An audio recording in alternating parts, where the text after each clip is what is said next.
Hello all. तो कैसे हो सब लोग।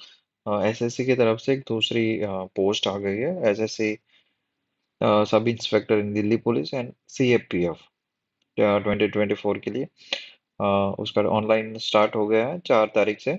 4 मार्च 2024 से 28 दिन तक आप फॉर्म भर सकते हो। ठीक है।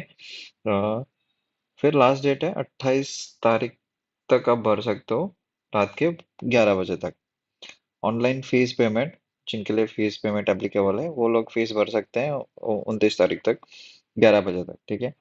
अगर आपके फॉर्म में कुछ करेक्शन है, आपने गलती से कुछ मिस्टेक कर दिया फॉर्म में, तो आप उसमें 30/3/2024 से 30 से 31 दोनों तारीख में कर सकते हो। ओके। यहाँ पे एग्जाम का टाइम टाइम भी दे दिया है कि कब एग्जाम कंडक्ट करेंगे। 9, 10 एंड 13 मई को एसएससी कंडक्ट करेगी अपना एग्जाम। ठीक है। इसके बाद हम देखते हैं कि सैलरी क्या होगी एसआईएन सब इंस्पेक्टर के लिए। ठीक है। तो जो सब इंस्पेक्टर जीडी इन सीएपीएफ है, ठीक है, सेंट्रल आर्म पुलिस फोर्स, तो उसकी सैलरी है लेवल 6 पे आपको दी जाएगी। 34,000, 35 से 1,12,400। Okay. Then SI inspector executive, ठीक है, मेल एंड फीमेल दोनों in Delhi police. Delhi police की जो वैकेंसी है वो आपको वर्क करना पड़ेगा दिल्ली में ही। ठीक है।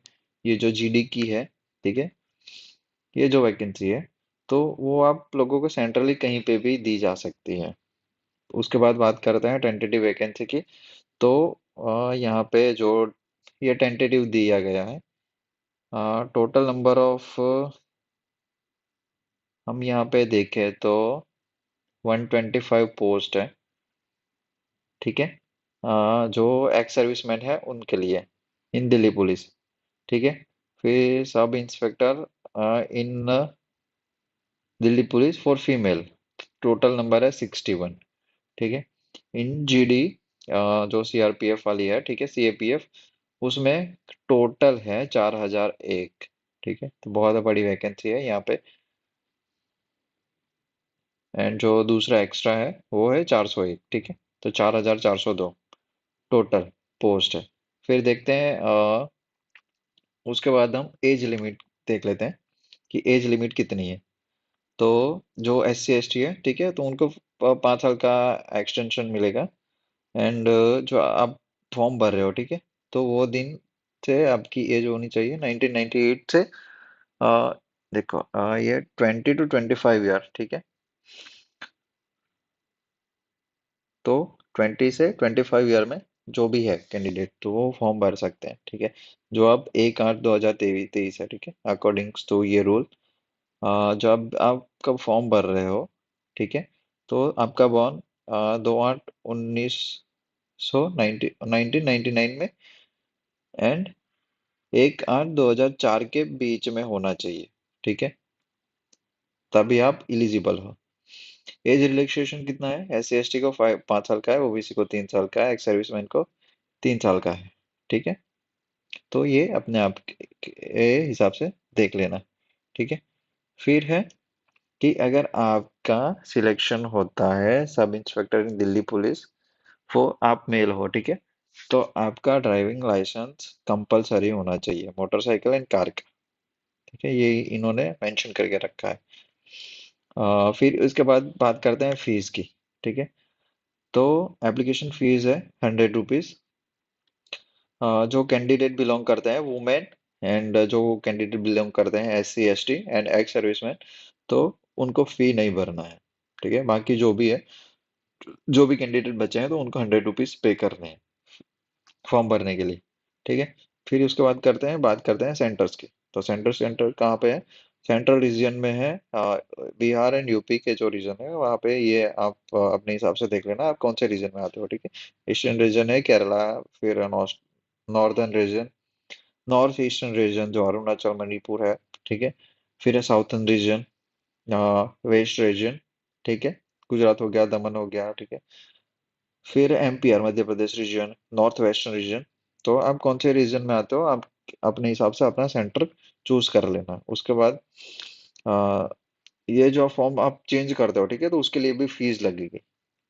तो गलती मत करना फॉर्म भरते टाइम। ठीक है। फिर हम देखते हैं पेपर वन। तो पेपर वन में क्या क्या होगा? जीआई एंड रीजनिंग, ठीक है, जनरल इंटेलिजेंस एंड रीजनिंग। वो होगा 50 क्वेश्चन, 50 मार्क्स, ठीक है। General knowledge and general awareness, उसमें क्या होगा आपका जो जनरल नॉलेज है वो बेसिकली होता है जो करंट अफेयर्स है उसके रिलेटेड ही होता है, ठीक है। मेन करंट अफेयर से पूछा जाता है general knowledge and general awareness में। तो 50 मार्क, 50 क्वेश्चन, ठीक है। फिर होगा क्वांटिटेटिव एप्टीट्यूड, वो 50 क्वेश्चन, 50 मार्क्स, ओके। देन है इंग्लिश कंप्रहेंशन, ठीक है, बेसिक इंग्लिश का ग्रामर जो हो गया वो। तो उसके क्वेश्चन है 50 एंड 50 मार्क्स, तो टोटल मार्क्स हो गया 200, 200 क्वेश्चन। एंड उसके लिए टाइम मिलेगा आपको 120 मिनट्स, ओके, 2 आवर्स का।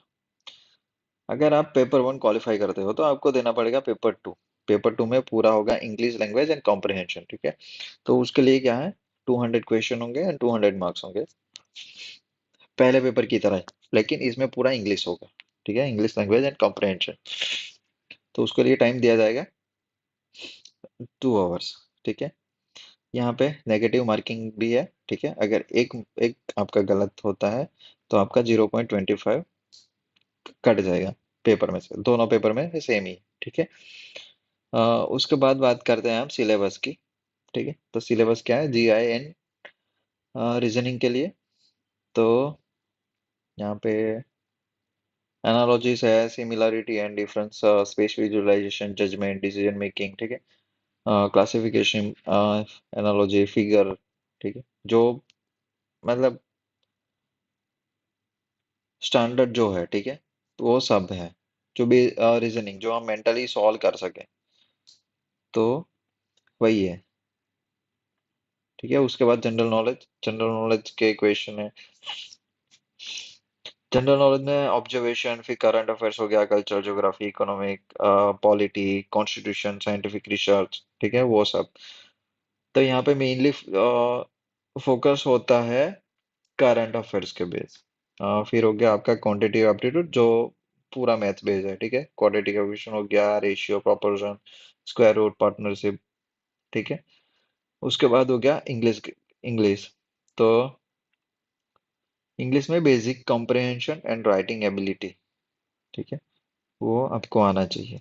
फिर है paper two. Paper two fully English है, तो वहाँ पे फुल्ली वोकैब होगा, स्पेलिंग्स होगी, ग्रामर, ग्रामर के जो सेंटेंस हमें ठीक करने होते हैं, फिर synonyms, antonyms, sentence complicate completion, ठीक है। फिर इडियम्स, वो सब हो गया, वो पेपर टू में आपको पूछा जाएगा, ठीक है। फिर ये दो पेपर आप कंप्लीट करते हो तो उसके बाद होता है physical standard test and physical endurance test, ठीक है। तो जो मेल कैंडिडेट है जो लिस्ट नंबर 2 और 3 में नहीं आते, उनकी हाइट होनी चाहिए 170, चेस्ट एक्सपांड होना, चेस्ट, उनकी चेस्ट साइज होनी चाहिए 80, एंड जब एक्सपांड करते हैं तो 85 होनी चाहिए, ठीक है। फिर जो कैंडिडेट बिलोंग करते हैं हिल एरिया, जैसे कि गढ़वाल हो गया, कुमार, हिमाचल, गोरखास, ठीक है, डोंगरास, तो उनकी हाइट होनी चाहिए 165, एट, चेस्ट होनी चाहिए 80 एंड एक्सपांड होनी चाहिए 85, मतलब 5 सेंटीमीटर एक्शन होनी चाहिए। फिर है जो शेड्यूल ट्राइब एसटी कास्ट से बिलोंग करते हैं तो उनकी हाइट होनी चाहिए 162, मिनिमम 162 होनी चाहिए, उससे अपर हो तो चलेगी, ठीक है। फिर है चेस्ट 77 एंड एक्सपांड होना चाहिए 82, ठीक है। फीमेल जो हिमाचल जो हिल एरियाज में रहती है उनकी 155 होनी चाहिए, शेड्यूल ट्राइब में 154 होनी चाहिए, ठीक है। एंड वो इन दोनों में कोई नहीं है तो उनकी हाइट होनी चाहिए 157, मिनिमम 157। उसके बाद होता है फिजिकल एंड्योरेंस टेस्ट, पीईटी, ठीक है। तो मेल कैंडिडेट के लिए 100 मीटर 16 सेकंड में खत्म करना है। फिर है 1.6 किलोमीटर रेस इन 6.5 मीटर, ठीक है, 1.6 किलोमीटर और 6.5 मीटर में खत्म करना है। उसके बाद है लॉन्ग जंप, 3.3 चांस दिए जाते हैं, हाई जंप 1.2 मीटर, मतलब 4 फीट जितना है। फिर शॉर्ट पुट 16 LBS जो होता है, आपको फेंकना है 4.5 मीटर तक, ठीक है। फीमेल कैंडिडेट के लिए है 100 मीटर रेस इन 18 सेकेंड, ठीक है, 100 मीटर रेस 18 सेकंड में खत्म करना है। फिर है 800 मीटर का रेस जो 4 मिनट में उनको खत्म करना है। लॉन्ग जंप 2.7 मीटर, जिनके लिए दिया जाता है 3 chance, high jump 9 metre, 0.9 metre. Okay. उसके बाद करते हैं कि रजिस्ट्रेशन कैसे करना है। ठीक है।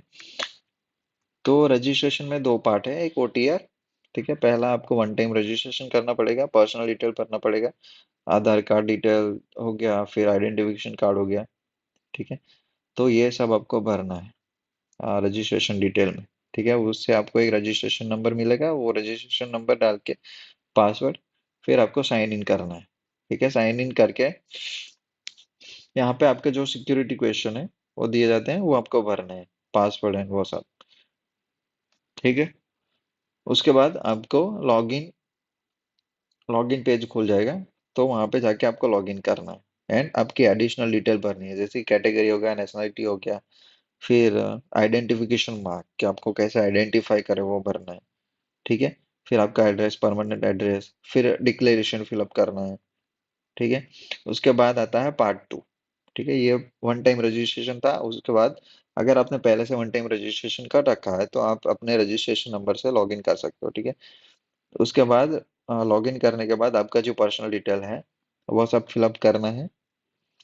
फिर education detail, qualifying education detail. उसके बाद आप अगर एक्स सर्विसमैन है तो आपको ये सब डिटेल फिलअप करनी है। फिर है एग्जाम रिक्वायरमेंट, वहाँ पे आपको सेंटर चूज करने हैं। 3 सेंटर आपके प्रेफरेंस में होंगे, जो भी आप सेंटर चूज करोगे। ठीक है, तो उसके हिसाब से अगर वहाँ पे है वैकेंट तो वहाँ पे आपको एग्जाम देने को जाना पड़ेगा। ठीक है। आप एनसीसी कैंडिडेट हो, ठीक है, तो आपको यह सिलेक्ट करना है। फिर आपका एनसीसी टाइप, फिर एनसीसी का जो सर्टिफिकेट कंफर्मेशन है वो सब फिलअप करना है। फिर आपका सिग्नेचर, आपका फोटोग्राफ डॉक्यूमेंट में अपलोड करना है। ठीक है। अगर आप लाइव फोटो कैप्चर कर रहे हो, ठीक है, upload your photograph, live capture करना है तो आपके बैकग्राउंड में पूरा क्लियर होना चाहिए। अ, आपने हैट नहीं पहना होना चाहिए। ठीक है, यहाँ पे दिखाता हूँ, लास्ट में है। ठीक है, ऐसे हैट पहन के नहीं फोटो खींचना है, टू क्लोज नहीं खींचना है, फिर ऐसा ब्लरी आए तो ऐसा फोटो नहीं खींचना है चश्मे पहन के। ठीक है, फेसिंग साइड में, आप साइड में देख रहे हो, ऐसे करके फोटो नहीं खींचना है, आपका फॉर्म रिजेक्ट हो रहा है, हो सकता है। ठीक है, तो ये सब था जो एसएससी की सीपीओ एग्जाम है उसके लिए। ठीक है, तो ये बहुत बड़ी वैकेंसी है, इसमें चांसेस है कि जल्दी से जॉब मिल जाए। Okay, thank you.